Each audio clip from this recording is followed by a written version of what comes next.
One of the things you hear all the time is that all religions are essentially the same, that they're different pathways to the same God. And that's such a great thought. If that's true, it would make life really, really easy. But the question is that true? Do all religions teach the same thing? Do they all lead to the same God just through different paths? And on one level, a lot of religions are very similar, because at their core they have a moral code. They have a set of things that they teach are right and wrong, and they're very, very similar to each other.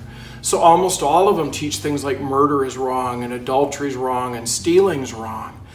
But that's where the difference starts to come in, because most religions give you this moral code and say, here's what it takes for you to be good enough.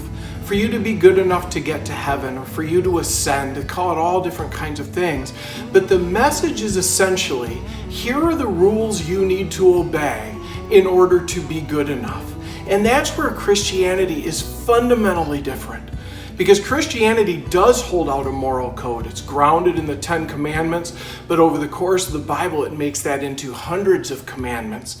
And it tells us, here's what it is to be good enough. But then it tells us that you and I have a problem.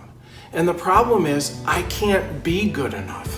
When I look at the moral code that's required, I can't fulfill it.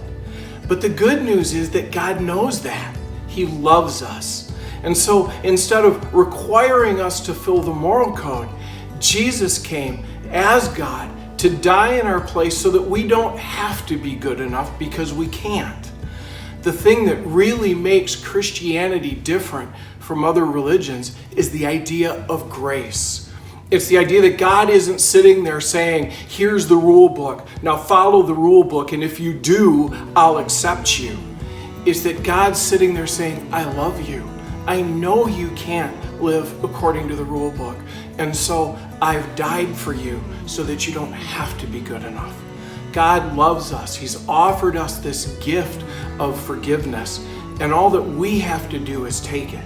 We can't earn it, and thank God we don't have to earn it.